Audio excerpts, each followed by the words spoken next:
Hey Zookeepers, it's Martin. This episode we had the honor of having our pal Grant Mooney on from the great podcast Thought Cops. They were able to join us for discussing this good old-fashioned giant robot movie. We're all fans of Thought Cops here, so if you haven't given them a listen, we recommend you do. They talk about all the garbage the internet puts in your face, but they make it entertaining. If you're like a Podzooky, be sure to leave us a review on Apple Podcasts or follow us on Spotify. And if you ever want to get in touch with us, or if you have anything you want us to say on an episode, we'll read literally anything. So go ahead and tweet at us at Podzooky on Twitter, or email us at podzookypodcast@gmail.com. All right, hey, let's get to it. Render unto Ghidra what is Ghidra's. 10 to 1 he sees you through a beaker and a tweezers. Read the fine print and be like, what's the big deal? Spun wheels of steel since broke wheel, big wheel. Back when it was greasy as curl, now it's easy dread. Had a rhyme on how they used to tease him about his peasy head. Yes, y'all, to the beat. Oh my gosh. Well, hey there. Welcome to oh goodness shakes. Such a wholesome intro. Welcome to Podzooky, the only podcast where we talk about fucking. I'm one of your co-hosts, and one of the Hollywood Kaiju bad boys, Brandon Kirkman. I'm another one of your co-hosts, Luke Evans Flip. Hey, it's me, your third co-host, Martin Felshman, and oh my god, I'm so excited for our special guest. Everyone fucking give it up for Grant Mooney. Woo! Am I the only one giving it up for myself? No, I was clapping for you. And the audience at home. I appreciate that. I'm going to be honest with you. I was actually kind of clapping for myself. So what? Typical. Listen, a little more self-love is important. Anyway, we are so happy to have you here, Grant. I appreciate you having me on again.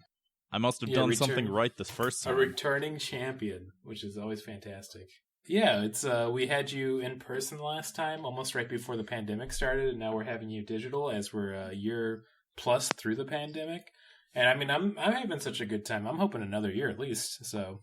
It's not. I like recording from home as much as I miss you guys. I like being able to not have to shower before this, or even though I always want to take a shower before this, but I do that thing where I should take a shower, then I gotta get up. Yeah, I just can't get myself to start doing shit. It's weird. No, I mean, that's right. I'm recording this hard. Laying down right now. I'm just on the ground. Oh, I love that. Face up or face down? Both. Ooh. Whoa. I'm on one of those massage bed tables. I cut a little hole in my floor so I can see the people that live underneath me. Oh. Yeah. The borrowers?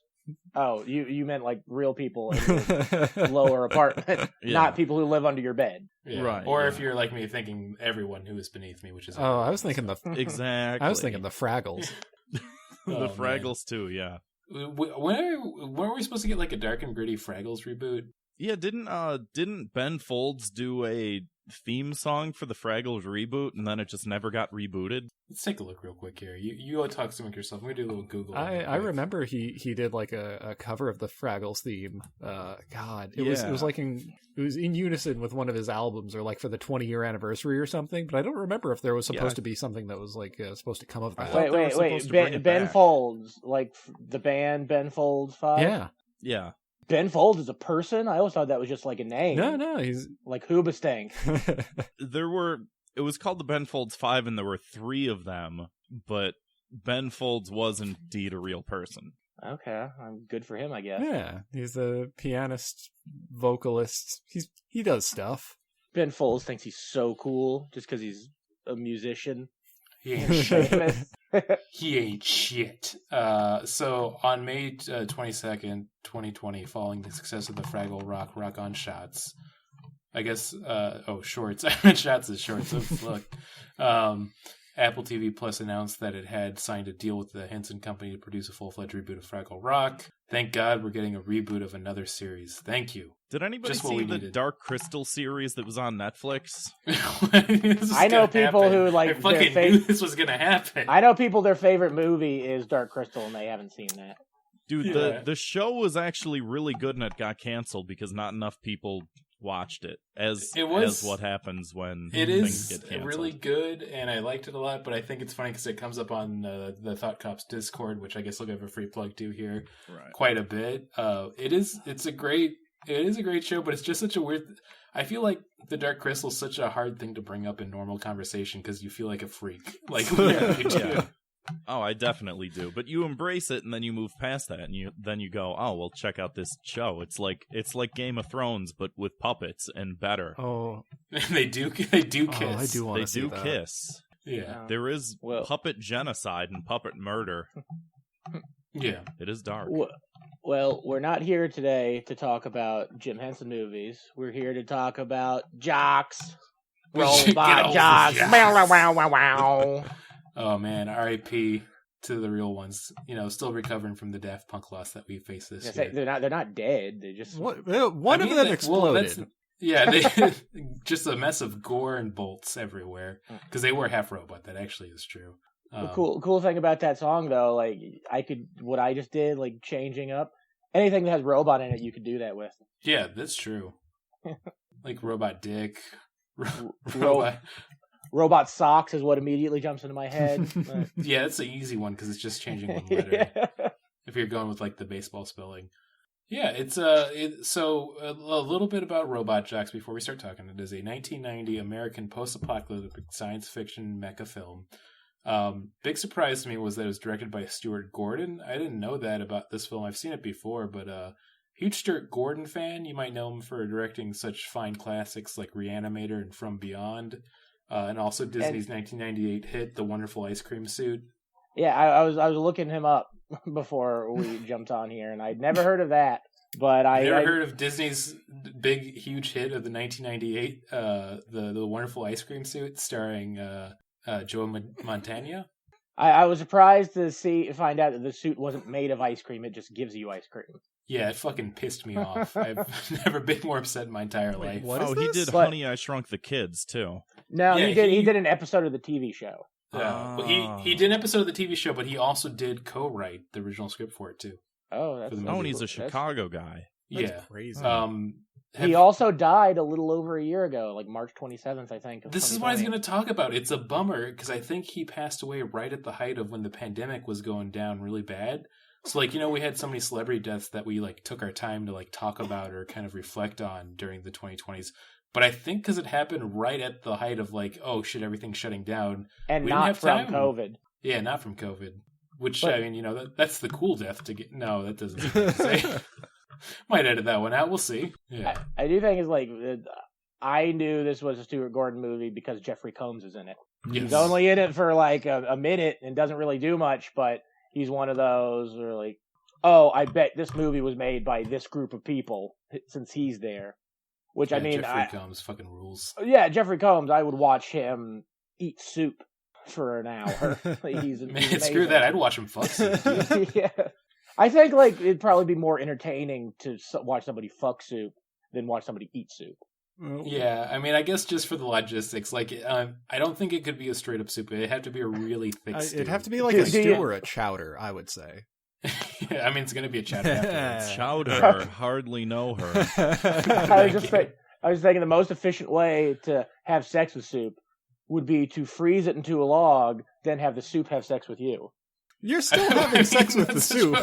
That's such a weird way to put it.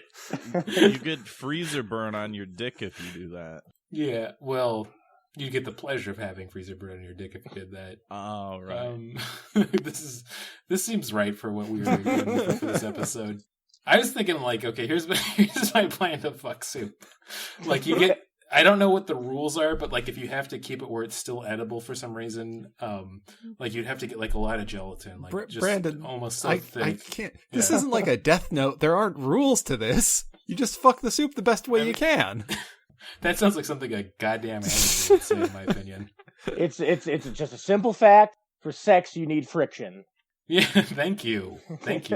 Okay, we can't. I don't think we can milk this anymore. I think it's good to get back to Stuart Gordon. I assume Luke's seen this because he's my brother in arms for campy films. But have you all seen Reanimator? Yes, I've seen Reanimator. Oh, yeah, I have not. Yeah. I don't watch as many movies as a lot of other people. Reanimator's great if you like weird stuff. Like it's not like a great movie, but it's a lot of fun. Yeah, it's a very good way to put it. Same with From Beyond, too, which is, I think, a lesser cult following than Reanimator, but still has a lot of the same beats and feeling. Both of them based off H.P. Lovecraft properties, too, because Stuart Gordon was a huge fan of them. Yeah. I've not seen From Beyond, but I watched a review of it that Red Letter Media did, and there's a scene where like Jeffrey Combs like sucks out someone's eyeball and then sucks their brain out through the hole, and that like is an image that just sticks with me. Yeah, it's pretty intense. It's definitely a lot more violent and gory than Reanimator, which is saying a lot if you've seen Reanimator. A lot more so than this movie too. There's very little gore in Robot Jocks. I was really surprised when it started, and it was like, "This is PG. This is just PG." Like, what? Yeah, there's a full-on lady's butt in this movie, and it's PG. Isn't there like a thing though with how they used to rate things PG, which was like, oh, so long as you have a parent, it's parental guidance. And nowadays, like some of the things that were rated PG would easily be rated R, but I do think they were a lot more lenient back in the days. I think they realized this is like a prime time like orphan movie, and if you don't have a parent or guardian, like how are you going to enjoy it? That's why they needed to change the ratings. Also, when did the MPAA start? It wasn't that long ago. It was probably like around like the late 60s or something, after movies like Midnight Cowboy and shit came out.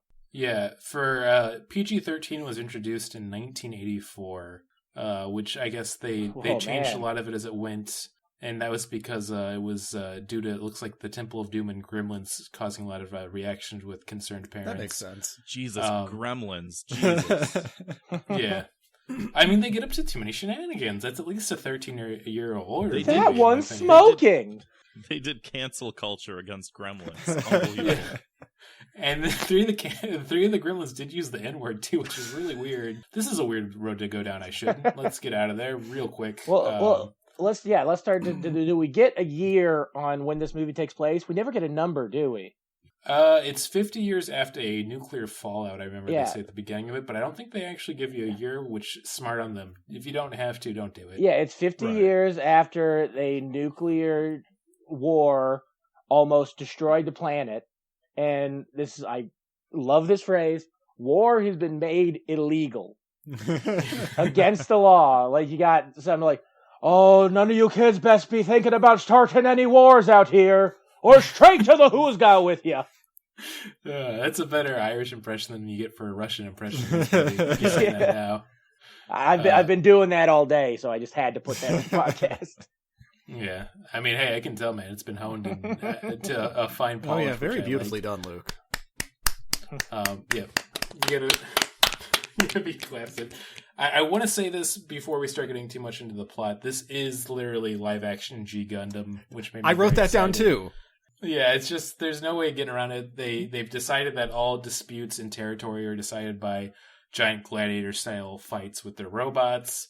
It's G Gundam beat for beat almost, other than the fact that there's no like Neo America and a guy piloting a mecha horse, which is a letdown. But you can't get it all. I get it's high concept. You can explain it immediately, but it's such a stupid idea. Yeah, it is. I mean, they don't really go into any, like, of the geopolitical aspects of just, like, yeah, but why do they do the fights? Well... Just, like, they just do them. They just have fights. Not to settle disputes. They just have a fight. Well, it is to settle disputes. It is. Like, I don't think they explained it But they don't really well. talk about the dispute. Yeah, they don't, like, explain it well, and they didn't really talk about, like, what disputes are being... Like, I'm assuming there's some sort of Cold War aspect, because, yeah, the main bad guy is Russian.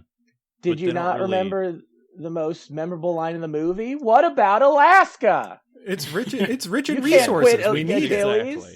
Yeah, oil, snow, lumber, others, bears, Denali's grand, expansive land that is to be seen before you pass away, for you can actually experience nature's natural beauty. It's, I think, one of those things of they never establish, like, does somebody say, hey, I want this Alaska, and then like the Russians come in and they're like, no, we want Alaska, and they're like, okay, it's time to robot jobs. They didn't explain this at all, but this is how I pictured it in my head. It's like a strategy RPG where the world is cut up into a large grid-based system, and you're just moving your guys trying to claim your territory, and you get to do it every couple of weeks. You get to send out a fighter. I like this a lot. I mean, I've heard of some wars, but this is some real advanced wars. Right exactly. Here, See, you know exactly what's happening here. Well, it's just so weird because these guys, the titular robot jocks, which is, again, just stop I hate hearing it. Robot jocks. It sounds so wrong. Well, if you hate hearing that, I would recommend not watching the movie of Robot Jocks. There's also, I say it like every other scene. There's also one scene when, like, I don't know if it was the actress or the script. It's the old science lady. I believe she uses jocks as a singular rather than a plural. Like, rather than saying jock first to refer to a single person, she says jocks. Yeah. And I'll be honest, I was pretty disappointed at the lack of, like, nude men in locker rooms, like, whipping each other with towels after the big game. We got close to it a few times, too, and we never got to see it. Never saw They set it up. They gave us, like, Chekhov's towel. They gave us Chekhov's butt a few times, and we never got... Definitely like Chekhov's butts. We never got that payoff. I will... but yeah, I was about to say, I was just going to start getting back into summation, so if you got a detail, get that bad boy in. No, I was gonna go into Gary Graham. That's the name of the main actor, right? Yeah, he's really like only famous for doing Alien Nation, and that's about all I could really find on him. Yeah, I did like. I kept at the beginning watching the movie. I kept calling him not Billy Zane because, he's got blowjob lips like Billy Zane does. Yeah, it's that whole like '90s run of like just almost forgettable dad-looking like motherfuckers that had all the roles. Like I was saying earlier, this is like a Jean-Claude Van Damme. I told everybody they'd have to laugh again because I shot my load too early before we started recording. Real sexual episode, but I just think that's the energy that Grant brings. So Podzooky is full of cum. Thank you. Now. Yeah. I love how they wheel this guy out, and he's like sort of the cocky American big shot guy, and you see him and you look at him and you're just like the movie's trying to convince you this is the coolest man you've ever seen before in your life, and you're like, I don't know, I guess. And then like every conversation he has, like, how'd you win? I guess I was lucky and I'm afraid a lot. Yeah. Well, the movie starts with a giant robot battle. As it should, between Alexander and Hercules. Yeah. And it's like kind of in medias res because it starts with the end of the fight where Alexander, who is a straight up just psychopath. Yes. Is killing Hercules, even though his robot was disabled and he himself had a broken back, so there was no need for Alexander to kill him, but he does. He squishes him like a bug. I don't put all of the fault on our Russian adversary. I put a lot of that on the legion of stepdads who don't do anything to call any of these robot fights. The referees are going so slow, and it's like, it almost seems like you can do whatever you want if you have the referees waiting, and he's like figured out the perfect system or loophole, which is like, oh, these dumb motherfuckers are taking too long. I'm just going to squish them. And I guess each time the referees are like, we took too long. I guess we can't really say. There's nothing in the rule book that says you can't crush them like a bug. I mean, we should have put something like that in there, but we didn't. I mean, it's happened 10 times, so maybe we should? I don't know. Yeah, oh man. There's so many ridiculous aspects to this movie, but that is definitely like one of the weird ones. I want to say too, as we go through the plot, also just like the pacing is so bizarre in this film. I don't know if you both felt that, or I should say all three of you felt that way when watching it as going through it. Well, I always think when I watch movies now, that like, why did they write it this way instead of this way? Because there's a tragedy that happens to Achilles, our main character, in like the end of the first act, I guess is when it happens, when his robot gets knocked into the bleachers full of people that they put right by the battlefield where the giant robots are going to fight. That sounds right. Yeah, which, knowing the whole arsenal we see during that fight of like, there's a rocket hand, there's a laser, there's literal missiles, it's like... Why is there spectators? It's okay. They waved it away. Everyone signed a form. Yeah, but I feel like that, like, because he gets kind of traumatized by all those people getting hurt, that should have been like before the movie started. Like we got to bring Achilles out of retirement for this robot jocks fight, and he stopped doing robot jocks fights after he killed all those people, even though he did it to try and save them, but. Still, it would have been more fun if they had Achilles make a turn in the film, so it could be Achilles' heel. That would have been fun. Just a little wrestling I feel fun. like they sort of alluded to that a little. He said something about like, "How's the ankle?" And the guy's like, "Oh, it's so good you can dance on it." And it's like, is that an Achilles heel joke? Like, I think so. I guess I didn't notice that. I was thinking that it was in reference to like how Hercules lost the fight. Yeah. Man. I don't know. It's that I thought it was in I think it probably is a joke though. That probably is. Like, I thought. only the smart people will get this. I thought it was one. in reference to just how non-limber these robots are. Yeah, they're not quick. But I do. Okay, this is one thing we should talk about. This is going to be like a hybrid Moth RuPaul's Drag Race.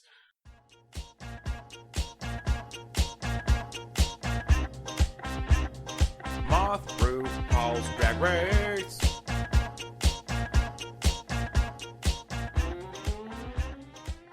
Because we're going to talk the mecha, but also we could talk the fashion too. Oh yes, please. I actually did like the robot designs a lot in this film. I hadn't seen this since I was a lot younger. We watched it like way back in high school, but like watching it again, I have an appreciation for the stop motion and the actual like set designs and like practical effects. Same here. I don't dislike it. I get what you're saying with that, but it dates the movie so much. It dates the movie, and like the robots are bulky and stupid looking, but at least they actually feel that way and move like they have weight to them, which is kind of cool. Right. Yeah. I like the Russian design for the robot because it's kind of got like that whole kind of black and yellow, almost like a hornet look to it.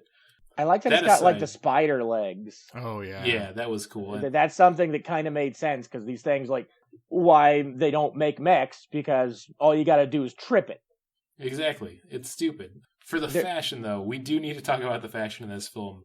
Crash test dummies. That's everybody tries to like crash test dummies. But like the most ill form-fitting like clothing I've ever seen in a film. Like everybody looked like they were just shoved into a burlap sack and then put some patches on it. Not everybody. Like a lot of people look like they're just supposed to be the hot rich character from like a ski movie. Oh yeah. That president of the Alliance or whatever with his little like Dracula medallion. Oh yeah, I love that thing. Yeah, which was gifted to him by Dracula. They left that out of the script because they hadn't got time, but Dracula was in the film a lot before they cut his parts out.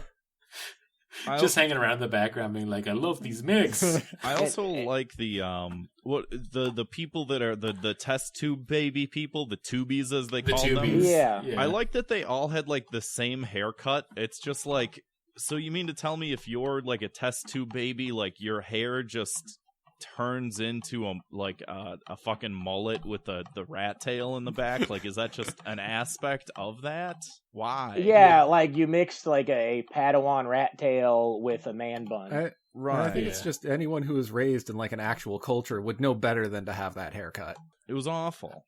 Yeah, it was real awful. I like the idea that they've perfected how to make clones down to the T, but the one weird side effect is that hair always comes out that way, and they're like, good enough, I guess. And what's his name? The main guy made some comment of like, some of them aren't too hard to look at, and it's like, you're all hard to look at. Look at this fucking hair. This is such a weird thing that's happened in a lot of Podzooky episodes. Like, I can even think back to like Adrian Stout's episode. This is an entire movie where everyone looks like a dad. Just everyone is a dad. Like even like Athena a little bit has some dad qualities to her look. Like I want to say, yeah, she does. I don't want to feel too gross by saying this, but very, very flat chested for the female lead in a movie. I mean, that is a weird observation. I don't think there's like a bus size that you have to like go to for mecha movies. Like if this is a robot film, if they ain't got some titties on it, I ain't watching. That's why they call it. Well, I mean, as they could fit. She's supposed to be like athletic and stuff, and she's been cloned to pilot a robot. And explain to me how doing hand-to-hand combat in person helps you to pilot these robots. Because what they're doing when they're in the cockpit doesn't seem to be like they're straight up fighting. I think this movie assumed that in about 5 years down the road, no wait, let me see the date when it came out, 1990. About 6 years down the road, there would be an anime series come out called G Gundam. It would make you instantly realize that you do need to have martial arts training to pilot the mecha. Well, G Gundam, it makes sense though, because like they are like really hand to hand fighting. In those little tubes. They never really explain it, but I think they're trying to suggest like it's really daunting physically to pilot the robot and like move it. Yeah, just because of all the grunts in the film. A lot of grunts. I'll be frank. That's something. Go ahead. So the hand to hand combat, I think, makes more sense as training. Like, it makes more sense than the vibrating seizure machine that separately cooks and greases you as you try to climb it. Oh, the what do they call that? The shake rack? The Nickelodeon Guts of the Future? Rumble Room? It had some kind of name. I think it was, I want to assume that it was something really stupid I forgot, but I'm just going to go and call it the Shake Shack. Shake Shack, it also made me think of Mousetrap for some reason. I could definitely see that. Yeah, I think as stupid as it was, I did kind of like that scene and the design for it, but then it lost me when they decided like, okay, we're going to throw in like the sounds of a phone ringing, a car alarm, maybe a dog barking, and we're going to repeat it over and over again. See, I thought what was going to happen, even though I'd seen the movie before, so I should have known it wasn't going to happen. When he talks about the room moving, I thought like the whole room was going to move and like gravity was going to change. To make it difficult, because it doesn't.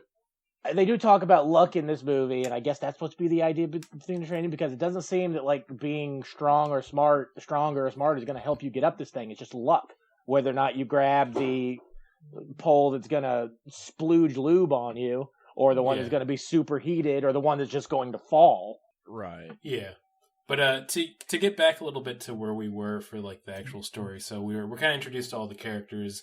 Achilles is the main one. Athena is one of the tubies that takes a liking to him, and they have a few scenes here and there.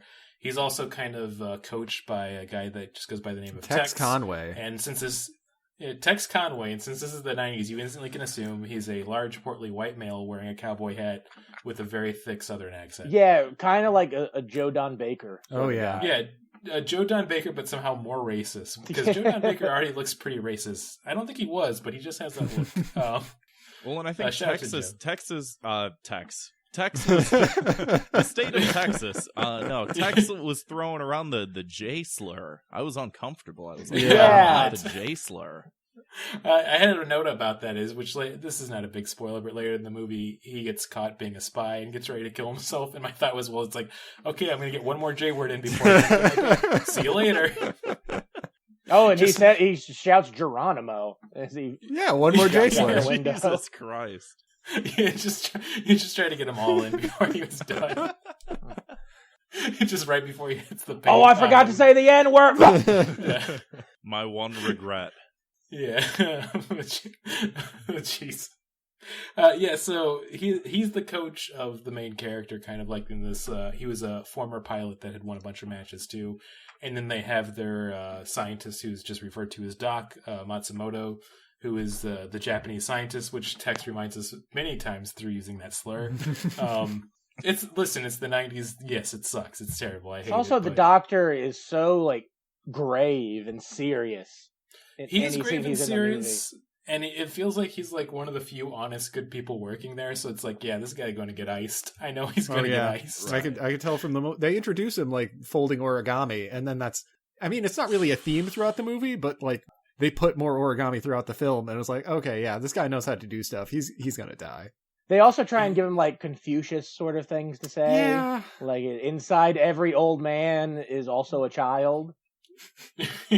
That's not how people work, man. If you got an entire person inside you gotta see it. It's one of those like I get the wisdom behind it, but it sounds clunky and dumb. Mm-hmm. Yeah. Besides, inside of every old man is another old man waiting to burst out and become stronger. So this movie really is. You talk about, you knew that the Doc was going to get iced. It's very rife with cliches like that. Like this movie's thick with it. When Achilles goes out he's apparently, I guess the robot jocks are under contract with their governments, and he used contract to do 10 fights. He's won 9 of them, and this is his 10th fight. And like as he's going up, everybody's talking about good luck, and he gets a call from his family to wish him good luck. And they don't say good luck. They say something bad. They say crash and burn. It's just like the theater. Oh my God! Is that why they say crash and burn? Because you don't say good luck? That's what I assumed. Yeah, exactly. I kept having. Oh my god, I was racking my brain over like, why do you keep saying crash and burn? That's what you want to not do. It's just like break a leg, man. So they have this fight, and they go through all of the kind of rounds. They shoot off some fireworks at each other. Once again, this is where we see like the stop animation and the effects for this movie. Not too bad. It's actually kind of fun to watch. It is a little slow, but they get to the point where they're all out of their weapons. So they have this stupid rule that, we're hand to hand, so now we can't use any ranged weapons because we're by the audience. Sure enough, Alexander, the evil Russian dude, decides to use a ranged weapon. So our hero gets up in his mech suit thinking that he can like deflect it, but he gets hit right onto the crowd. And this is something I actually kind of liked, and if this was a better written film, they really want you to see how bad it is. They wanted you to see like all the damage done and like the terror people are experiencing. And I actually kind of liked how they did that, but since this film's overall plot is kind of a little bit weak, it feels very weird. Well, I think most of the problems, and I found this out while reading the IMDb page, that the Stuart Gordon and the screenwriter were trying to make completely different movies. The screenwriter wanted to make like a serious movie about like soldiers and robots, and Stuart Gordon wanted to make a kids movie. Oh, or a Stuart Gordon film, if you will. Yeah, kids love reanimating. I mean, listen, I saw it as a kid. I love when that head goes down on that girl. Literally a decapitated head going down on a woman. Get the kids in. We brought up like clear indications of death earlier. As soon as we saw that panning shot of like the crowd and you see that kid with the cyberpunk teddy bear, like I fucking knew that kid was gonna die. Yeah, he's going down. Anytime you see a child with a teddy bear, they're gonna die. Especially like a fucking setting specific teddy bear that has like chrome pipe cleaners and goggles. Like, yeah, that kid's gonna die. Well, I was talking about real life with the teddy bear strangler. Oh, yeah. A grim time in this country's history. Yeah. So he falls on the audience, and then they have like a whole council of judges. This is another stupid touch I absolutely love about this film for being so thick-headed, is the judges in the future are literally just wearing referee outfits, but they decide the fate of everything. It's so stupid. Yeah, it's like they're in Guts. But they rule that basically due to technicalities on both sides, they're going to forfeit the match, and that Alaska's back up for dispute. Also, due to technicalities, Achilles can now quit because it's still technically a fight, so he decides to. And Alexander's like, hell yeah, I get to go kill more people again. Hell yeah. You see, this is one of the things that really bothered me with the movie that I didn't really notice the first time I watched it. There's some world building stuff, but not near enough. Not nearly as much as there should be. Yeah, let's talk about that, because like I think what you mentioned with the screenwriter that they got, who was like I guess an actual honest science fiction writer, I think he had some really great ideas. His name was Charles Band. He did some like The Forever War, which is a slightly famous science fiction novella.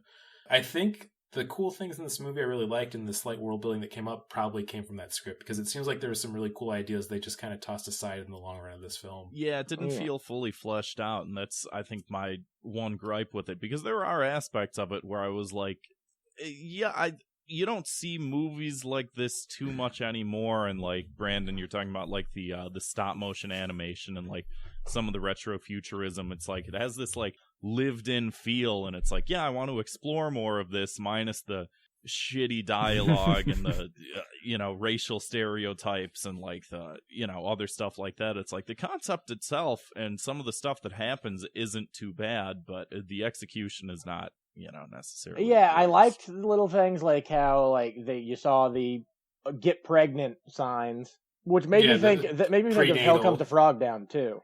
Hell Comes to Frogtown. Oh god, I hope these are in the same universe. They could be. I mean, there's nothing saying that it can't. I mean, Frogtown, Hell Comes to Frogtown looks like kind of like a post-apocalyptic place. The world and robot jocks like outside, it just looks like Detroit. It does. Yeah. If anything, this could be like one of the places of civilization that's still left, and outside of it literally is Frogtown. This could be the same universe, guys. We're gonna franchise it. It could be. They got everyone wearing masks when they're outside. Well, for the most part, unless you're a speaking character in a scene. Although they don't have a ton of those because they don't really explore the world all that much outside of our main characters. Yeah, exactly. I don't think they were going to at all, but I think Jeffrey Combs stopped by set, and Stuart Gordon's like, I gotta get my buddy in one of these scenes. Gotta get him gambling. I did like, that all the proles, as they were called in the script, because I just know that because Jeffrey Combs was credited as prole number 1. I love that. Yeah. How they're like dirty and they wear stupid hats. And once again, like the flourishes of like cool ideas and like backstory they probably got rid of. I like the idea of like it seems like they don't have an economy other than just basing their bets on the fights, and like it's all put into like different stocks of things. Which some more explanation on that would have been nice, because there was kind of like a Hunger Games sort of thing going on where like the fights weren't just to dispute things; it was also to keep the populace happy because they get to go and watch giant robots duke it out. Yeah. And like this weird sort of subcontext of like the continuation of the military-industrial complex, I think is sort of an interesting idea. How it's like, we don't have wars anymore, but like this war is still how we fucking make the world go round, you know? Yeah. Yeah. I would have liked some explanation on like just to what level the world is fucked up, because they like hint at it very vaguely. They made a big deal at that dinner that Achilles goes home for, where they're like, hey, we're having real meat tonight. And there's like one sausage and a pot full of beans. Yeah.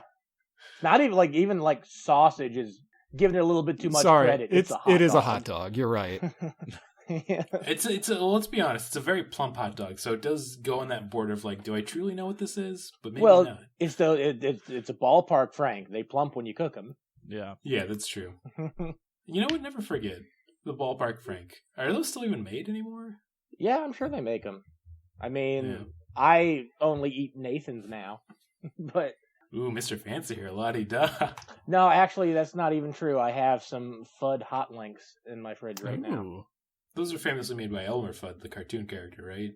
Yeah. Okay. He gave up being a cartoon to be a real guy who made hot dogs. Oh, man. And luncheon meats. I feel like I'm having one of those days where I'm like, I'm doing a lot of non-starter bits. I'm just getting out of the way. I didn't stretch properly before we started podcasting today, so I do apologize for that, audience. To get back to the story of like, I guess that is a good point. Is he's decided to retire as a fighter, so he goes to live, I guess, with his brother and his sister-in-law. Yeah, it took me a minute because at first I was thinking that was his dad, but then I was like, wait a minute, that doesn't really make any sense. And then, like, he's spending his time, I guess, going to a future bar and just getting drunk. I think there's only one bar in this future where everyone hangs out. That's what I can assume. Yeah, I got the sense it was like a robot jocks bar. Yeah. Even though, by definition, there couldn't possibly be many of them. I guess you got the tubies, but they're like alternates. Like, I don't know, are there, like, multiple robot jocks fights that'll happen at once? These are the things we need to know. Well, that's the thing. They didn't... I wish they didn't. I think it's only the two, because they say they're like the two great continents, or the two factions. Yeah. Well, then who the hell are the referees? That's something they didn't explain, but I still think that's like the council of like hockey dads or something, because they all just look like a bunch of fucking stepfathers who came there for their kids' sport. Yeah. And they just, even reading over the Wikipedia and during the movie, I was trying to figure out what the good guys are called. They're literally just called the Market, apparently. So that's wrong. Which is... Why not just call them, like, something World War II-y, like the Allies or something? Or... Yeah, exactly. I mean, I feel like... Association. I feel like Charles Band really did put down, like, a great script, and Stuart Gordon just showed up and just went nuts on it, just like tore it in half, then repasted it together, and like, we're doing this now. I'm crazy. Like, that's the only thing I can imagine for like this weird like amalgamation of a movie to exist. But yeah, he to get back to it, he shows up at the bar drunk because I think we're supposed to be like, oh, he's upset, he's not fighting anymore, but wants to fight. It's hard to say. He gets into talking with the two tubies, which I think is really fun because this a real weird conversation where he's like, hey, if you guys were in my boots, would you guys have saved the spectators? And both of the tubies like gleefully say like, no, why would we? I did like that they added the line that anybody who wanted to be in the bleachers had to sign waivers, because that made some sense. Right. Because I was thinking like, well, why the fuck would you have bleachers so close to those fights? It is stupid, but also I guess it does kind of make sense because at the same time it's like if you were living in a post-apocalypse and you're like, you could die any day, but they're also like, well, you could go watch a bunch of giant robots fight. You'd be like, yeah, of course. I get that, but you could put them like half a mile further out and you could still see them because they're giant fucking robots. But then you can't see them well. Yeah. That's like going to a monster truck rally and like sitting 3 blocks away. Like, you don't want to do that. Yeah. It's like if everybody could have the front row seats at the Bulls game, except sometimes you get crushed by Michael Jordan. Like, simple as that. Oh man, that's the dream. Speaking of his wife, we'll talk about Space Jam a little bit later. Great. Yeah, I know you'll never escape it, Grant. It follows you wherever you go. Every week I gotta fucking talk about Space Jam. I'm so fucking tired of Space Jam. I don't care about Space Jam. Well, if you're tired of Space Jam, have you heard about Space Jam 2? Oh, no. Space Jelly? That's the thing that I was talking about. How Space Jelly's good. That's good. I promise we won't devolve into a Lola Bunny discussion. Actually, we probably will later. You just fucking brought it up, so you planted the seed. I did. So if it happens, it's your fault. I'm a little naughty boy, guys. Just want you all to know. Ooh, please hurt me, Woa. You know what? I'm gonna say this real quick. We don't need to, but I thoroughly enjoy the involvement and the ongoing discussion of the Lola Bunny discourse because there's been a lot of good jokes on Twitter. So you know what? Burn it all to the ground so we can have some fun. Yeah. To get back to the robot jocks, they decide that hey, we're gonna get these other people to volunteer to do the fight. So Athena jumps into the ring to fight Alexander. We get some good old-fashioned early 90s sexism from both Tex and Achilles as they're talking about it. They're like, oh, it's a woman fighting, but she's a 2B. And then he's like, but she's a woman. I'm like, oh, that's right. This is the 90s. There's no joke after that. That's just the dialogue. Well, he agrees to fight Alexander again because he doesn't want her to get involved in the fight. Yeah. And it's supposed to be that, like, yeah, like you said earlier, piloting the robots are supposed to be physically exhausting and very dangerous, but you don't really get that scene enough, so it just seems kind of like he's keeping a woman from doing the thing she's spent her entire life wanting to do. Yeah. Yeah. And they make it feel like these 2Bs are supposed to have like an unnatural advantage compared to like a regular fighter, then so it'd almost make more sense for her to get in the ring. But then we're treated to a bunch of scenes before the actual fight comes where like she wants to study him and see why he's such a good fighter, and then he's like, "Oh, it's all because of luck and fear," which is once again real stupid dialogue that might have been better in its original form, but we've definitely lost that at this point with the script. Well, they don't do enough to make the 2Bs seem kind of like alien, because other than their haircuts, they seem like normal people. They get angry, they get upset. Yeah, they just seem like future prep school kids. Yeah. Like, I don't know why I keep thinking, maybe it's the haircuts, I keep thinking of, like, Jedi Padawans. I mean, I think if we're going to go super nerdy and get into very, very obscure specifics, I think they were trying to steal a lot of ideas from the Mech Warrior series, if any of you are familiar with that. Because it has the same thing where it's like there's regular pilots, but there's also people that are specifically cloned and bred to pilot the robots. And they also have stupid haircuts. So I think it was just them kind of cutting and trimming some of those ideas into this. Probably. Which is fine, but there was no tension between like what makes these people better. Like, if they were going for what's Spock in Star Trek? Oh, he's a Vulcan. What race is he? If they were some half sort of like Vulcan. Sorry, if they were some sort of like Vulcan species where it's like, oh, we feel no emotion and we just have this like precise understanding of the universe, and like through that we whatever, like that makes sense. But they're just like, oh yeah, we're born in test tubes and we lose every fight against the one human that's an actual pilot. Like, yeah, it's weird because they almost do it for a second, like when she took him home from the bar and like took off his clothes, like, I wanted to study your body. Like, that's kind of a weird thing, but that's really the furthest they go with it. Right. Yeah. It would have made more sense if she was just like unnaturally cold and just like kind of that's unemotional the whole time. But it just seemed like she kind of just like is stepping the line between being like, I was born for this role, or like, I guess I came out of a test tube and maybe I was born to fight. Who knows? It's crazy. This world that we're born into, right? Doesn't make sense, right? Yeah. Yeah. There's so many stupid things like this in this film. As they lead up closer to the fight, she's getting more upset that she's not in the fight, which I think honestly I could agree with more, but I think it's the bad writing that makes it seem like she's being crazy trying to get it into the fight. She eventually shows up at his place and sedates him with a weird gun, so she can kind of sneak off and get into the which robot herself. If this had been a better movie, they would have set that fucking gun up. Oh, 100%. Which is weird because it's back to back with the scene where Tex shows up at Doc's office to confront him about being a spy, but Doc, since he's the only smart character in this film, figured out right away, like, Tex the spy, actually. So they have a little bit of dialogue, and then Tex makes it seem like he's going to kill himself after being found out, but just shoots Doc. Yeah, he figures out that he's a spy because he studies, like, Tex's last match as a robot jock, and sees that, like, you hit it in the exact point where there was a weak spot in the armor. There's no way you're that lucky. You had to have been told about it. Right. And on top of that, they say, like, his robot was, like, an older model that shouldn't have had an upper hand in any way or form against the one he was fighting, too. Yeah. Yeah, they don't ever establish how he would have been a spy for their side and then as a spy for the other. But once again, this film's pretty light on that script. So the whole timeline of this movie doesn't make any sense. The nuclear war was 50 years ago. Yeah. Tex looks to be about 50 at the oldest, probably give or take a few years. So he would have been born right when the nuclear holocaust started.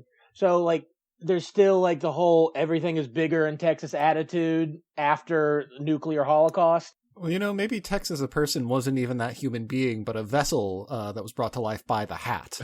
Yeah, the hat and just everyone's, like, racial slurs they drop out eventually combined into an avatar that became Tex. It was the hat originally worn by Boss Hall. Yes, yeah, okay, That's gained the personality. That's canon in my head now.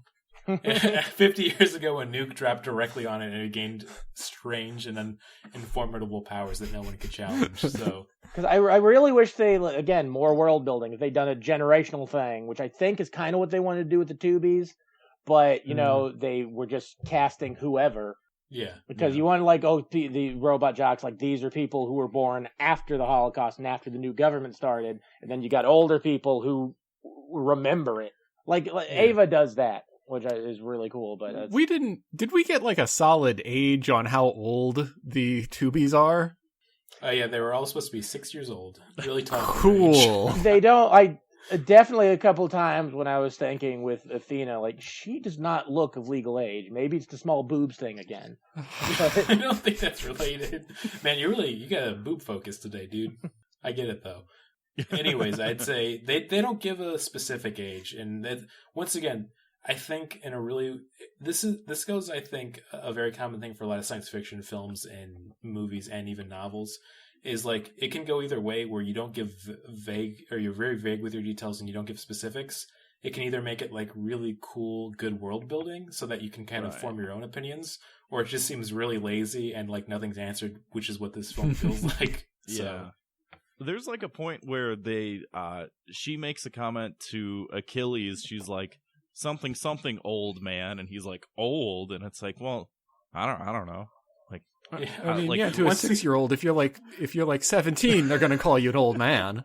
Right. Yeah, and once again, this is where there's so few, like, information or solid dates in this film. I was almost screaming at the movie, like, just say an age then. Tell us how old you are. Right, because he could be anywhere from, like, in his late 20s-ish to, I don't know, 40 or something. Like, I don't know. I can't get a good read on the guy. He just has too big of a mouth. I do like, as far as, like, character design and stuff goes, the scars on Achilles. Oh, yeah. Yeah. Because that's something I didn't notice the first time I watched the movie. I watched on VHS, so lower quality, obviously. I didn't notice that he's got, like, all those scars on his face and body. Man, I miss the days of VHS where somebody could just have really fucked up makeup on and you just can't tell what's going on. I miss blotchy films. We should bring it back. Oh, man. Make films more blotchy again. Yeah, so to get back to the plot, they get into basically the point where she's hijacked the robot and she's going to fight Alexander. It's too late for them to stop her at this point, and then at the same time, kind of like the president of the market's there, and Tex gets outed as the spy because the doc recorded what their conversation was and put it on the video of his recording to explain the special weapon in the robot. Good on you, Doc. You're the only smart character in this film. Too bad you got shot. Which the new weapon is essentially Qian's sunburst. Solar flare. Flare, yeah. Yeah. Which, once again, like, the actual details and some of the ideas they get into, like, the robot designs, it's a cool idea, especially for the time and age. But yeah, it's just a plot device to kind of reveal that Tex with the spy. And then, like we were saying earlier, he gets a few more racial slurs in before he jumps to his death. And then the hat also, blows how off useless are those security guards? He takes them out so slowly, and then they let him run out of the room so he can jump out the window. Yeah, it's like Geronimo.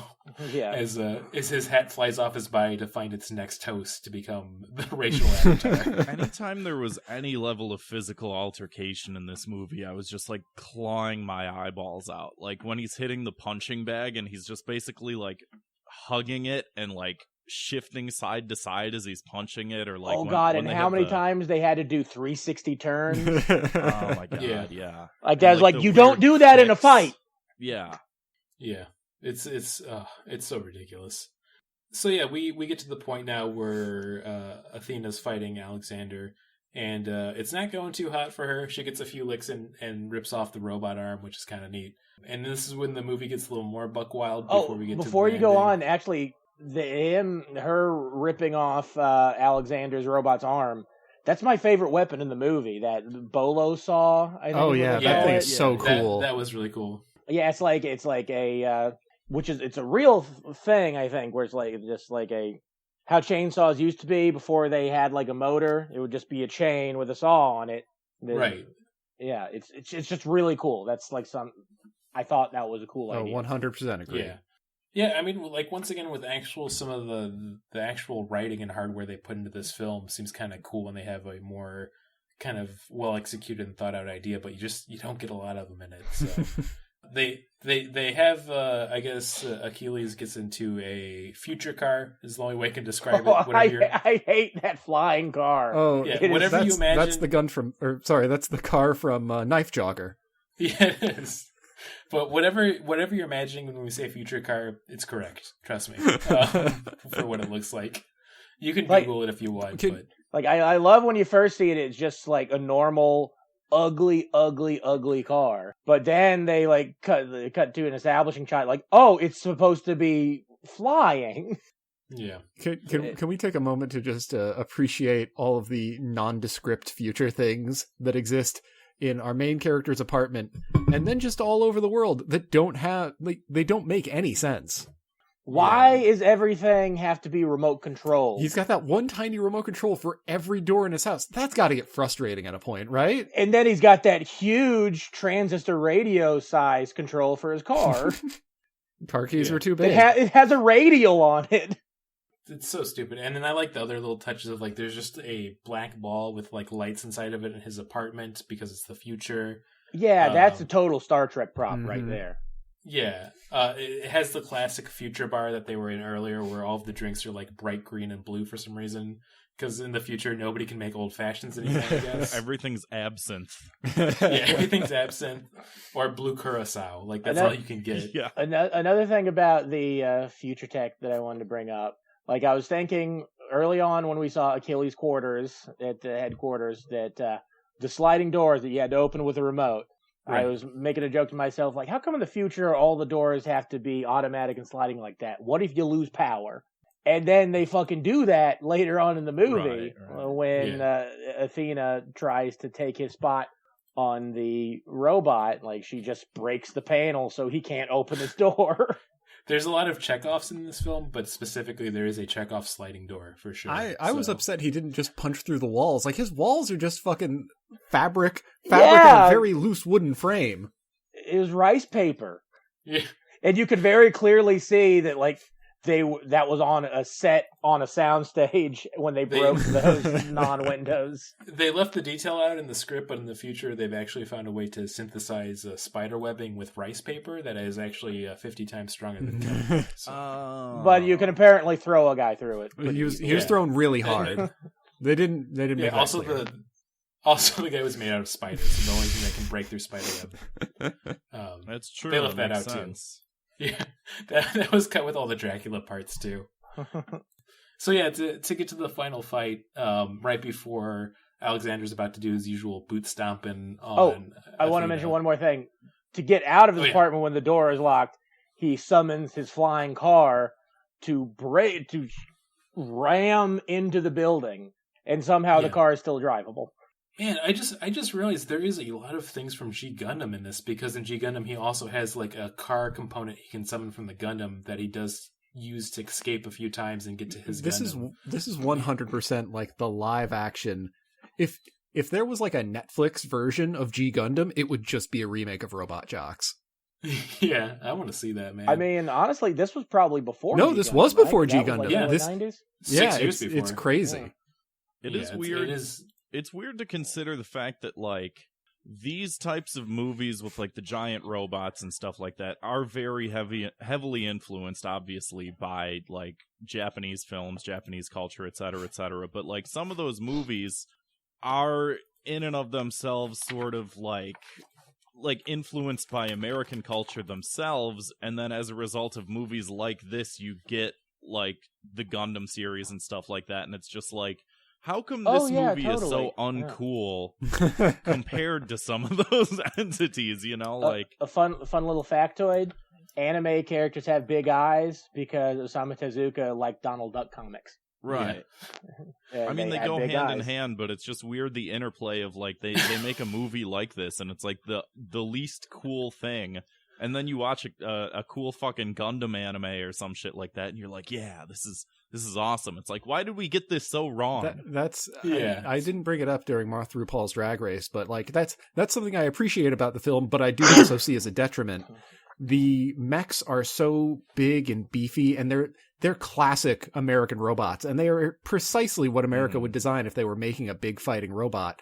Yeah, I wanted to say the same thing. Like, it's Listen, I can't stop thinking about it. I know this is backpedaling the conversation a little bit, but I love the idea of Osamu Tezuka seeing Donald Duck and be like, I gotta draw this guy. This motherfucker's crazy.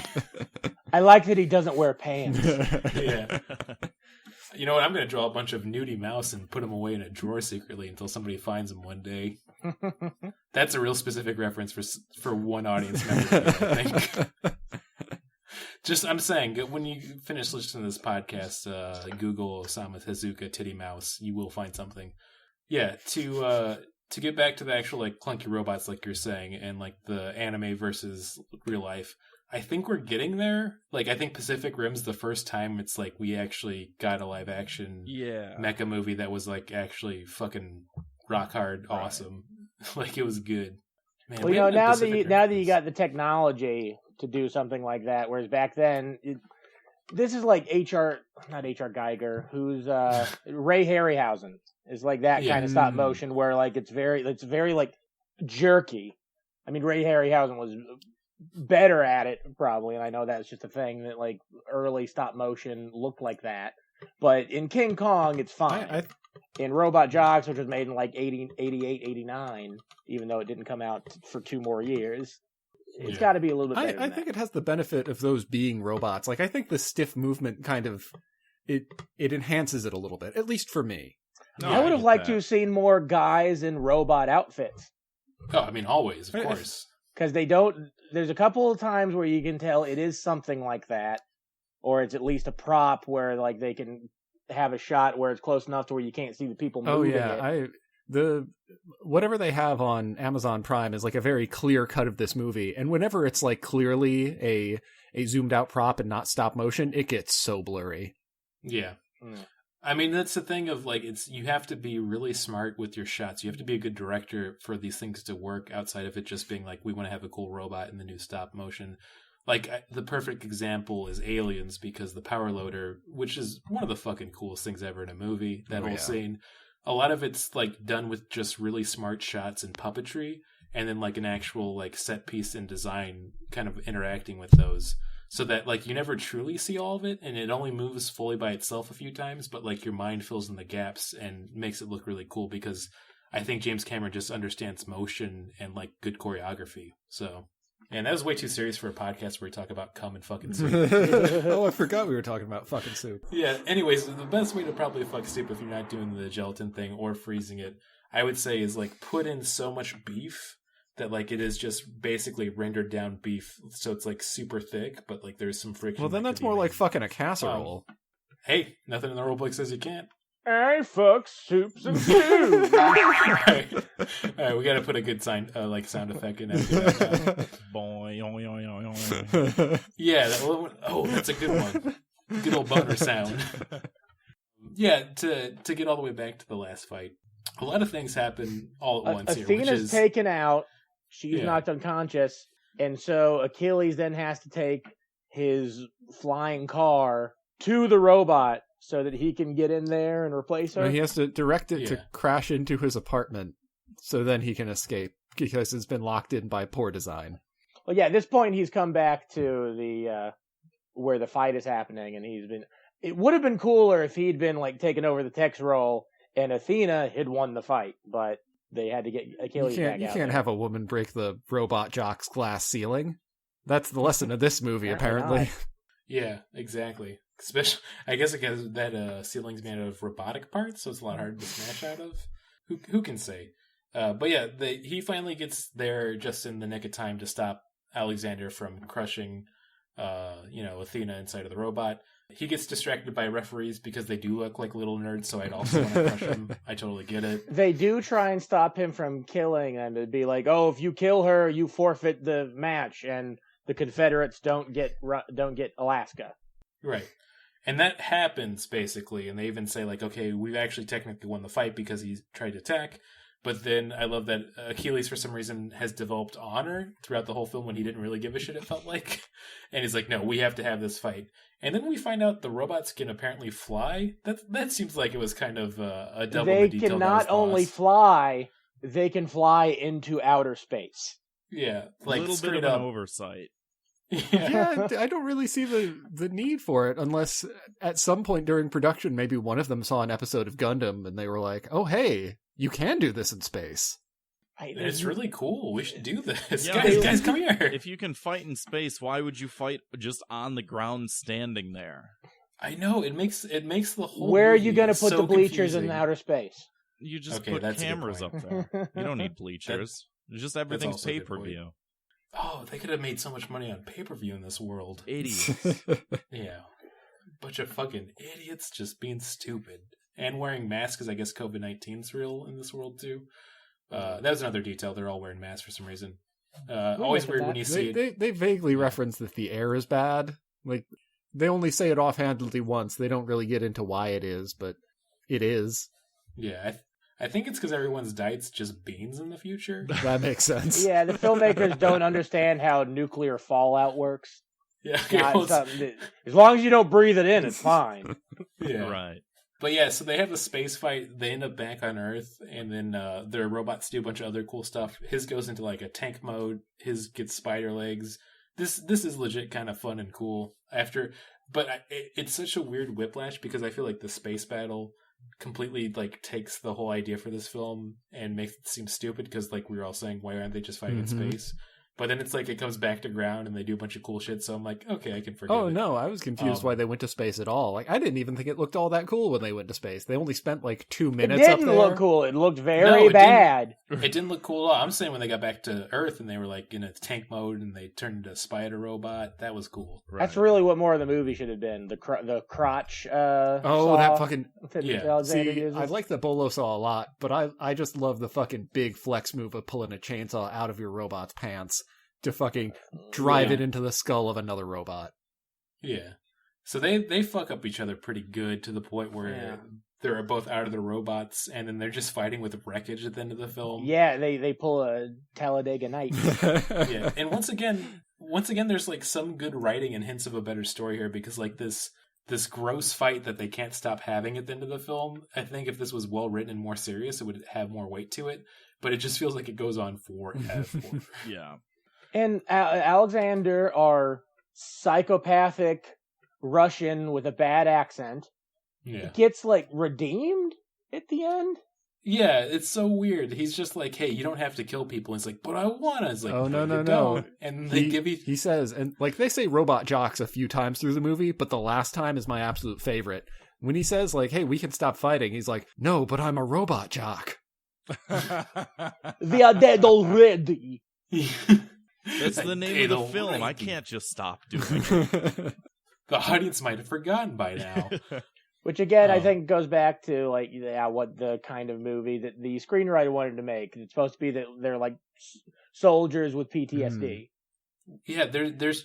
I mean, we've said it so many times, but there just feels like there's an underlining script that was way better for this film. Right, but that's fine. We're at the end.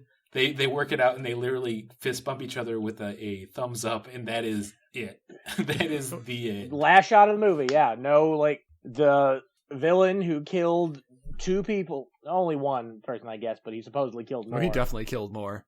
Yeah, I don't know. Something he should have been like, I don't know, taken to a criminal hospital or something. I don't know. Like a military tribunal or something like that, and put on trial for war crimes or some shit. Or like what happens? Who's going to convict him? Like, war is illegal. Yeah, they can't convict him. The only people they have on the fucking jury are a bunch of dads who work at Footlocker. Yeah. No wonder the world's falling apart so bad. Damn. Yeah, so not even a good Footlocker, a lady Footlocker. How can I forget about Lady Footlocker, man? What an insane reality we live in. The fact Did they used to be separate stores? Am I remembering that correctly? They were separate stores, and like we lived in a reality for at least a good decade where Lady Footlocker was a real store inside of a mall. Hey, I ain't no fruit. I ain't buying shoes from a place that sells lady shoes. Yeah. Or that they just like forgot that women also buy shoes, and they're like, "Oh yeah, we'll do like a woman's version of the store too. Yeah, let's do that." Okay, let's workshop the name a little bit. I'm thinking like we could get a cool like branding. What if we just called it Lady Footlocker? Done. Lunch. Yeah, it's just. I mean, I don't know how much I can say this, but just humans are insane. Like we're just the most crazy things to ever exist. It feels like. I mean, we outlawed war and decided to settle all our disputes with giant robots. So yeah,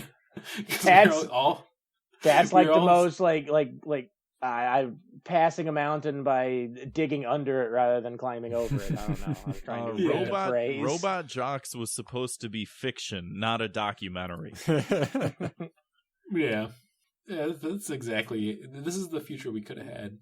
I think we're at a good point to get to the good old review section.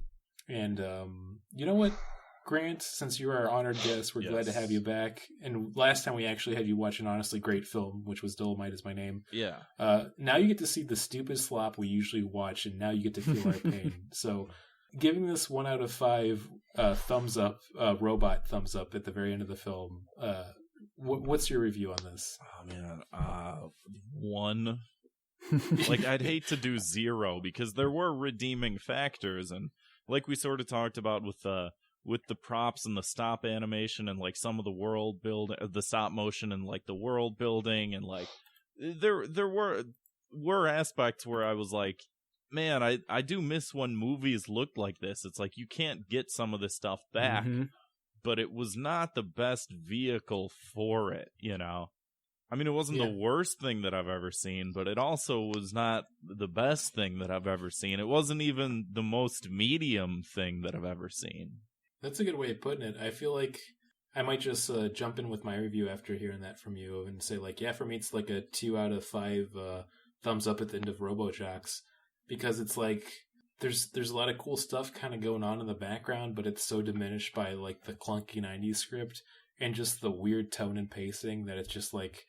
It was an hour and 25 minutes, but it felt like when we usually watch like a 2 to 2.5 hour film that's bad, it's just like, oh, it's still going? Okay, whatever. Like, that's always a bad sign if you feel like you were sitting there for a good 2 hours plus and you see the timestamps in 1:20, and you're like, whoa, this movie really fucked up. Yeah. Like, oh, yeah. That's basically my feeling and review on that, then. Yeah, I'd give it a 3.5 out of 5 if you watch it with people. Like other people to like riff on it, because it's not a good movie, but there's like so many weird decisions, and like it is like kind of like a hodgepodge of like the movie that the screenwriter wanted to make and the movie that the director wanted to make.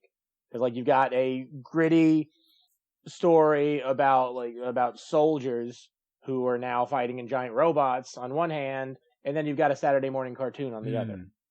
And like there are parts where like what we were talking about with the Bolo saw, like that's like a Saturday morning cartoon thing that if there was like you need either more of that or more of the world building and like everything sucks now that the robot jocks are in charge stuff.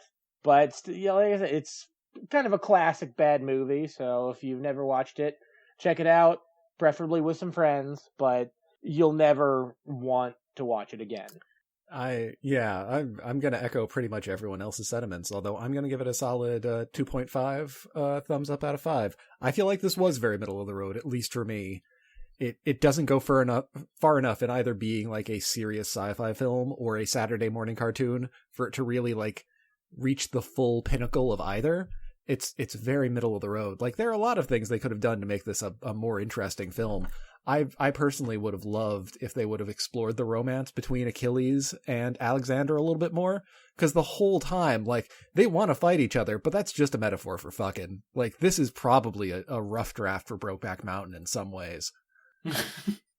That'd be amazing if that is true on any level. God, I want that.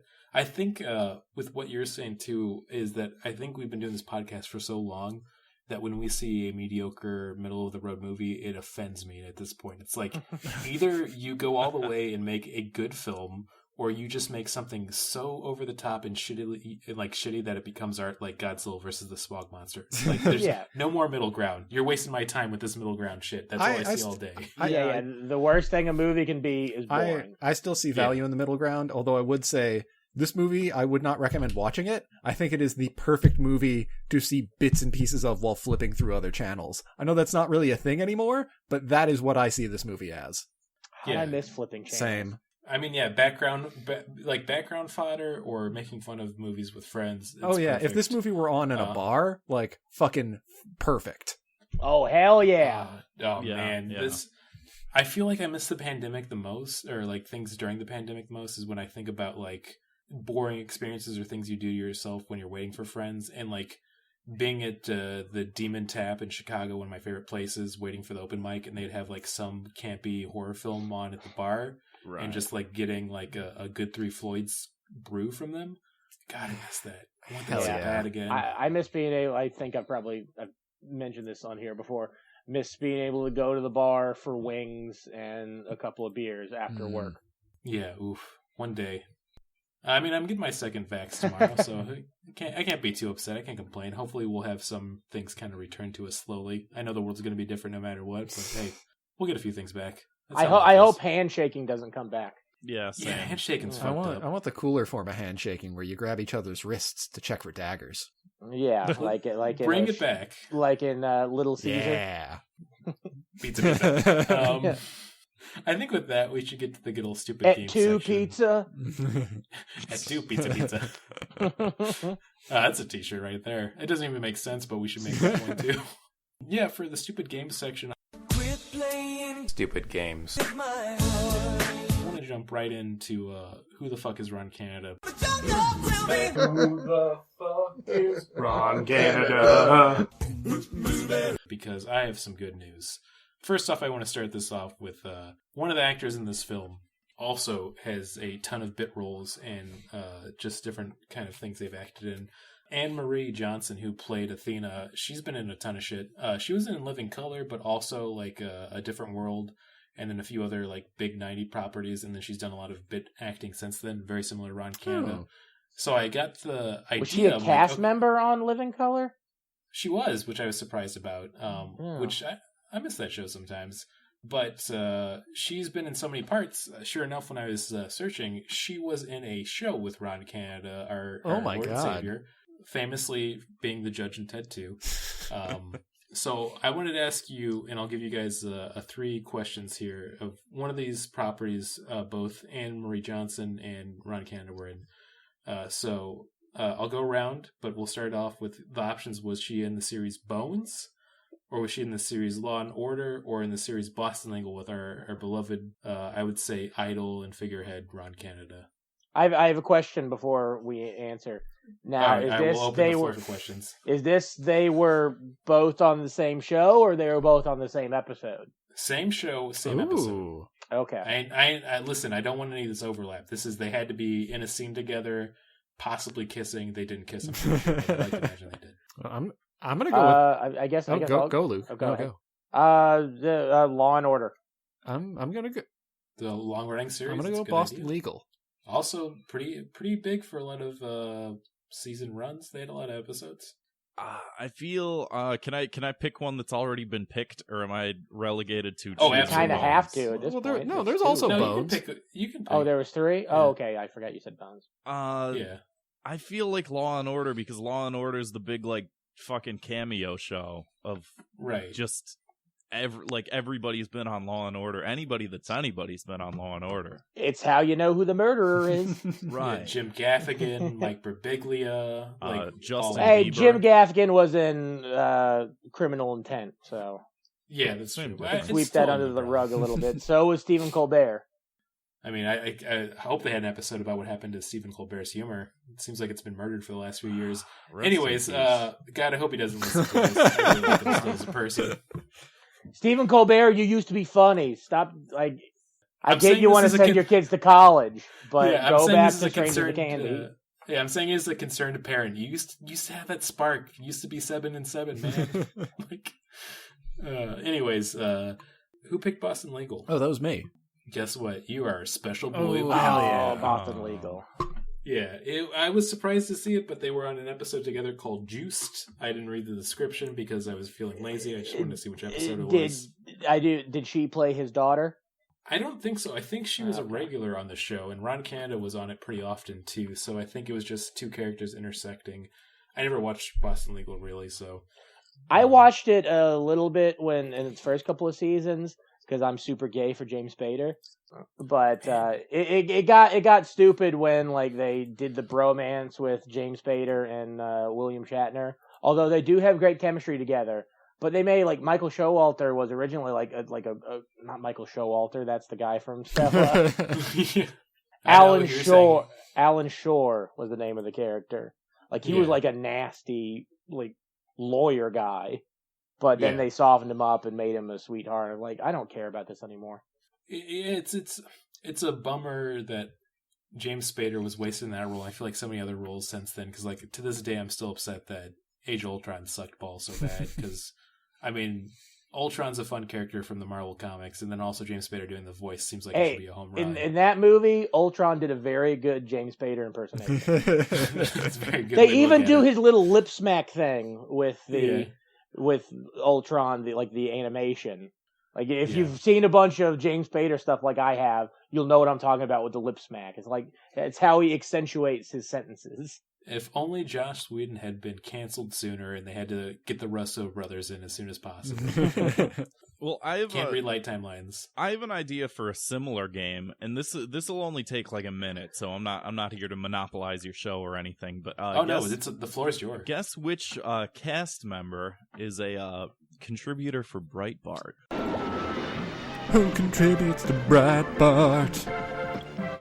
Oh. This is great. Damn. Breitbart's still around? It's still around. He hasn't contributed any articles in a couple years, but I said he, so I guess that gets rid of the two female characters. But I mean, I'm gonna go big, and I'm just gonna go with William Shatner. No, I mean, William Shatner was in Romo Jocks? Oh, no, I thought you said... I thought we were talking about Boston Legal for some reason. I'm back on the Robot Jocks. That would have immediately made the movie better, though. Jocks! Yeah. I'm not going to lie, it would. Oh, man. I guess I'm going to have to go with I guess Gary Graham, because he's the only actor I really know from this. It's Gary Graham, because I know he's conservative. Yeah, it's him. He was in a movie with Kevin Sorbo. Oh, Jesus damn it, Hercules. You tell me the motherfucker who was in so many seasons of Alien Nation that was all about racial inequality in America and the injustice of this country is a conservative? Damn. Hey, sucks. That was just a paycheck. Yeah, I mean, it's the Cliff Clavin effect, in my opinion, you know? I'm not familiar with that. What is that? So, John Ratzenberg, who played Cliff Clavin in Cheers and famously the voice in a lot of Pixar films, is like super conservative as well. So, oh no, I was just working on my Cliff Clavin impersonation earlier. I know, and he's like kind of more of a, I'd say, liberal-esque character in Cheers. I mean, as much as you could be for a Cheers he's mostly just he's the stupid guy. Well, he's the stupid guy that knows a lot of stupid facts that are like just throwaways, but eventually pays off in the Jeopardy episode. So I know this is going off, but I like the episode where he's a fan of some weatherman, so he writes him a letter. The weatherman writes him back, thinking that he's like a 10-year-old. Oh yeah. Choose was a good show. Me and Barb have been rewatching it and going through the seasons, and like it's not too clunky and it's still pretty funny. There's definitely some bad humor that's from the 80s, of course, of like haha women or haha people that aren't white. But you know, I like the. Never mind. I don't want this to turn into we just describe episodes of series we like. Isn't that the destiny of this podcast, though? I mean, I do admit I like conversations like that where like. I know it'll seem like from the outside it looks like cheap and gross, but I like when I can have a friendship with someone where we'll just like remind each other of episodes of Doug. Yeah. See, I feel like I'm that way, but with Seinfeld. I haven't seen Seinfeld in so long. Oh man, you ain't living then. Sorry to hear. I watch Seinfeld anytime I go to stay at my brother's apartment because he doesn't have internet, so he just got a lot of stuff on his hard drive, and we usually end up watching Seinfeld. Yeah, that sounds nice. Yeah, I'd say I was originally going to do a what's the deal with this kaiju, but we're kind of going a little bit longer. I just want you all to know, all of you loyal zookeepers out there, it's coming back eventually, much like how we're going to figure out how to do the licking a 9-volt battery. But yeah, I think we should just get to good old recommendations and plugs.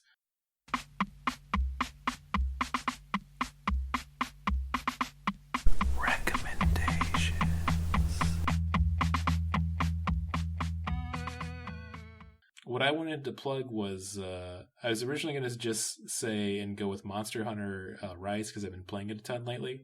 But I'm going to plug actually, what's the deal with this kaiju? It was one of my favorite game sections that we used to do, and one of these days we'll get back to it. So, as for like plugs outside of that, I don't really have anything. So.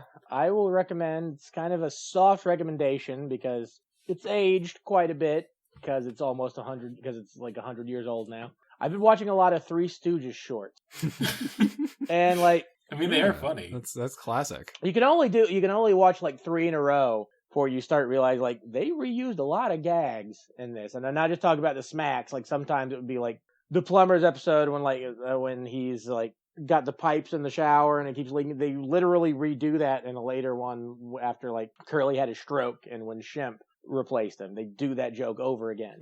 And I also think it's funny that like. Anytime there's like a pratfall that makes you laugh really hard, the actor was probably seriously hurt doing it because it was probably a real fall. Which only makes it funnier, so. It does also, like, every time I take a shower now, I keep doing, like, impressions of all of them, and that's a lot of fun. Yeah. Woo, woo, woo, woo, woo, woo, woo. Like what I'd give to be in that apartment when you're showering now. Also, this is just a little factoid I'm adding on to it. Billy West, when he was doing the voice for Stimpy from Ren and Stimpy, he's doing a Larry Fine impersonation. Oh yeah, I can see that. That's kind of nice. That's a fun fact. I like that. I never knew that. Or I guess I never put that together in my head. Yeah, but it's there now. So Grant or Martin, if you guys got anything you want to recommend or plug. I mean, I'll recommend what I usually recommend. Like go watch a good anime. I'm watching that new season of My Hero Academia. They're in the middle of another good tournament arc. That's fun. If you don't like anime, then obviously it's not going to be your loss. But if you're looking for a good one, My Hero continues to be like real fun. It's shonen, so it's like the most anime of all anime. Hey, they do it well. Yeah. Like it's good. It's good, compelling stuff. Like I'm not going to pretend that it's for everyone, but if you're in the mood for that kind of thing, it's perfect. I agree with that. It's a great show, and then like, hey, if you like anime a little bit, you'll enjoy it. That's a good way of putting it too. Yeah, it's good. I guess my plug. I think I did this last time, but since this is fresh on my mind and I can't think of anything else, the YouTube channel Be Nice to Me Productions. Hell yeah! I was just in one of the videos that should be out sometime next month. One of Alex's friends, Alex is the main guy. He's the Be Nice to Me of the productions. One of his friends found like a script and like a full like just like someone had written a script and left it in the house that his friend moved into, and it's really bad. So he'd like just shot an entire movie out of like this poorly written script that was in like a garbage can in like a basement that his friend, had moved into that house of. And so that should be out within the next month or so. And then just all the videos on his channel are pretty awesome. So yeah. That's how I'm going to release my script. That way, if it sucks, I can be like, oh, this guy wrote it. But if it's great, like, I actually wrote it. It was bad Me. on purpose. Yeah, that's amazing. What a great idea to do too. Oh yeah, I think you had plugged them last time, but Probably, Be Nice to Me Productions, great videos, and you'll see a lot of the Thought Cops alumni in there too. Very very underrated. I mean, I think his YouTube channel is now up to about over 600 or 6,000 subscribers. It should be in the tens of thousands or hundreds of thousands, I think. Yeah. And the amount of work that goes into them. Fix that error, America. That's what I say. And then I'm not gonna let you escape this episode without plugging Thought Cops, great podcast that you do with past guests, and actually might be back-to-back episodes with Kevin because of how we ended up having to space our last recordings. Yeah, you guys talk about terrible shit on the internet, and it's always really great. You get a lot of great guests. Sometimes you get really bad guests like Brandon Kirkman. Or Martin Felshman. Right. But exactly.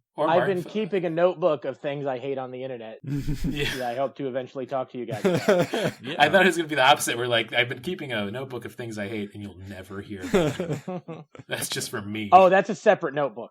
Yeah, it is. It is like a Mystery Science Theater 3000 of Twitter, basically. Yeah, and then I do like the crazy or chaotic energy you get some episodes like you just had on YOLO Swag Studio. With Daphne. That was insane. Yeah, that was maybe one of the more fun episodes I think we've recorded. Yeah, that's what I was gonna say exactly. Is it was a super crazy episode, but also super funny. I really enjoyed that episode. Yeah, it was great. I'm pretty sure like he said things at least 5 times that got him punched really hard for real. So. Oh yeah, I mean that's sort of their whole dynamic is him just being like, "Shut up, babe! You're making me look bad in front of my friends." Okay, anyway, like I was saying. Yeah. Oh man, just the whole Starbucks boss part too. Oh man, I don't want to give it away. You should listen to it. Yeah. But yeah, check out that Thought Cops. It's a great podcast. Do all the other things we said. We've been going too long. We should get out of here, and we should do that good old saying before we leave. You boys ready? Always.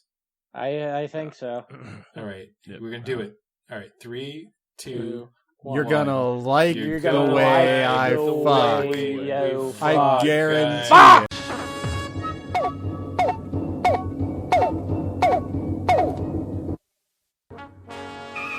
We regret that you have not yet complied with our order. This show has been brought to you by Machine Culture.